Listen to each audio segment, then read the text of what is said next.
Kanalıma ve mutfağıma hoş geldiniz. Evet, bugün sizlerle birlikte portakallı kek tarifi hazırlayacağız. Böyle lezzetine asla doymayacağınız ve portakal kokulu bir kek tarifi olacak. Evet, tarifime geçmek istiyorum. Fazla da kıymetli vaktinizi almak istemiyorum. Malzemelerimin de sırası geldikçe sizlerle tek tek paylaşacağım. Kabımın içine 3 tane oda sıcaklığında yumurta alıyorum. Yumurtanızın oda sıcaklığında olmasına dikkat edin arkadaşlar. Çünkü neden derseniz, eğer dolaptan aldığınız gibi kullanırsanız kekiniz güzel kabarmaz. Bunu da belirtmiş olayım. 1,5 su bardağı da şeker ilave ediyorum.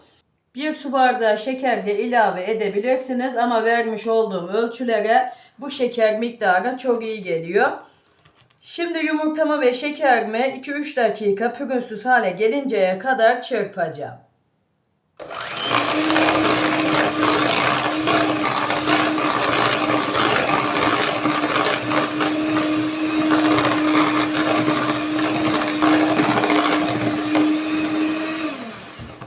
Tamam, yeterli. 2-3 dakika kadar çırptım.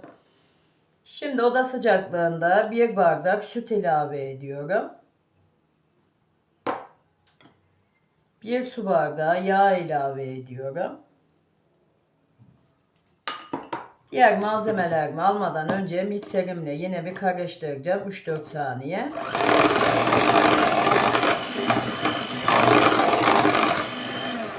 Tamam, yeterli. 1 paket kabartma tozu, 1 paket de vanilya ilave ediyorum. 1 yemek kaşığı da nişasta ilave ediyorum. Hemen bu aşamada bir püf noktası vermek istiyorum arkadaşlar. Sizler de kek yaparken 1 yemek kaşığı nişasta veya yarım çay bardağı sıcak su ilave ederseniz kekiniz daha güzel kabarır ve puf puf bir kek elde edersiniz. 1 tane de portakalımın kabuğunu rendeledim. Hemen onu da ilave ediyorum. Önceden unumu eledim. 2 bardak unum var. Burada böyle kontrollü bir şekilde ilave ediyorum. Sizler de ununuzu kontrollü bir şekilde ilave edin. Çünkü neden derseniz, yumurtamızın büyüklüğünden küçüklüğüne, unumuzun kalitesinden kalitesine de un miktarımızda değişiklik gösterebiliyor, bilginize. Şimdi düşük ayarda alttan üste doğru pürüzsüz hale gelinceye kadar çırpacağım.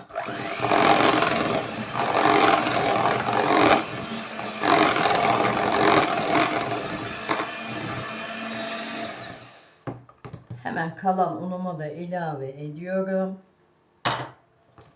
Yine alttan üste doğru çırpacağım.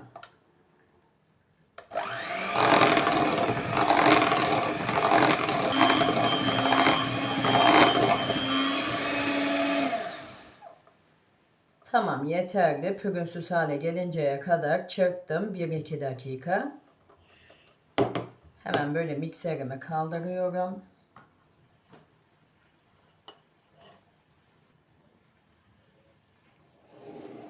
Hemen böyle tepsimi getiriyorum. Tepsimin altına böyle 1 tatlı kaşığı kadar sıvı yağ ilave ediyorum. Her tarafına gelecek şekilde dağıtacağım.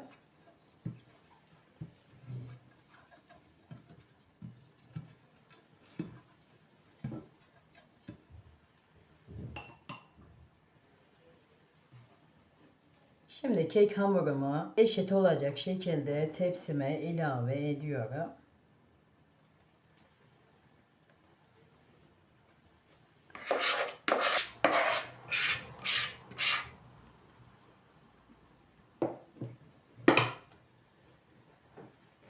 Böyle bir iki masamın üzerine vuruyorum ki arasındaki baloncuklar kaybolsun. Tamam. Şimdi fırınımı alt üst fan ayarlı 190 dereceye ayarlayacağım. Önceden 10 dakika ısındıktan sonra kekimi katıp pişireceğim. Her tarifimde olduğu gibi bu tarifimde de belirtmek istiyorum. Sizler kendi fırınınızın ayarına göre ayarlayıp pişirirseniz daha güzel sonuçlar alırsınız. Çünkü neden derseniz, fırınlarımızın markası aynı olmadığı için pişirmede de değişiklik gösterebiliyor, bilginiz. Hemen bunu da belirteyim. Kekimiz pişerken fırınımızın kapağını ilk 15 dakika açmıyoruz. Çünkü neden derseniz kekimiz kabarırken fırınımızın kapağını açarsak kekimizin havası söner ve basık bir kek elde ederiz. Bunu da belirtmiş olayım. Kekim pişti. Daha yeni fırınımdan aldım. Hemen bunu da belirteyim. Benim fırınımda yarım saatte pişti. Şimdi kekim tamamen soğusun. Soğuduktan sonra dilimleyip iç dokusunu da sizlerle paylaşacağım. Kekimiz soğudu. Şimdi dilimleyelim.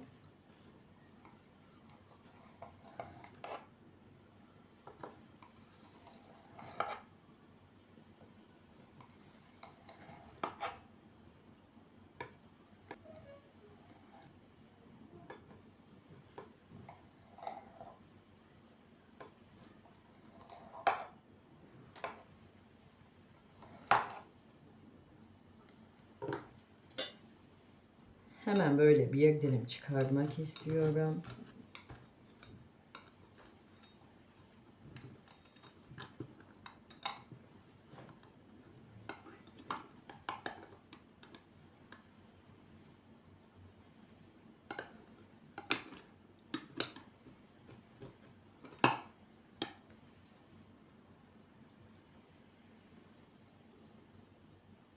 Hemen böyle yakından göstereyim, bakar mısınız?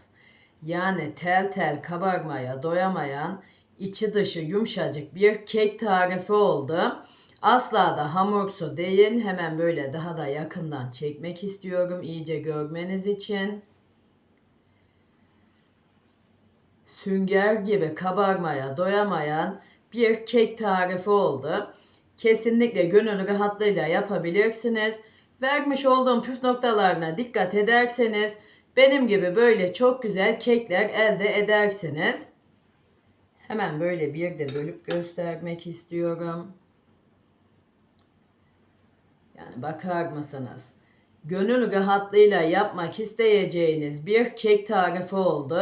Kaydedin ve kaybetmeyin arkadaşlar bu kek tarifimi. Her zaman yapmak isteyeceğiniz tam ölçülü bir kek tarifi oldu. Evet, bugünkü tarifim de buraya kadardı. Umarım beğenirsiniz ve daha güzellerini sizler yaparsınız. Yine tarifimle alakalı aklınızda takılan sorularınız olursa yorumlar kısmına yazarsanız elimden geldiği kadar hızlı cevap vermeye çalışıyorum. Bunu da belirtmek istedim. Ve beni buraya kadar izlediyseniz eğer ilk defa bu tarifimde karşılaşıyorsak bir tıkla ücretsiz bir şekilde abone olup bildirim tuşlarınızı açarsanız bundan sonraki gelecekteki bütün tariflerimden de haberdar olursunuz. Böylelikle de bana destek vermiş olursunuz. Sizler sayesinde kanalımın çok iyi yerlere gelmesine de vesile olursunuz. Evet, kendinize iyi bakın. Allah'a emanet olun. Hoşça kalın.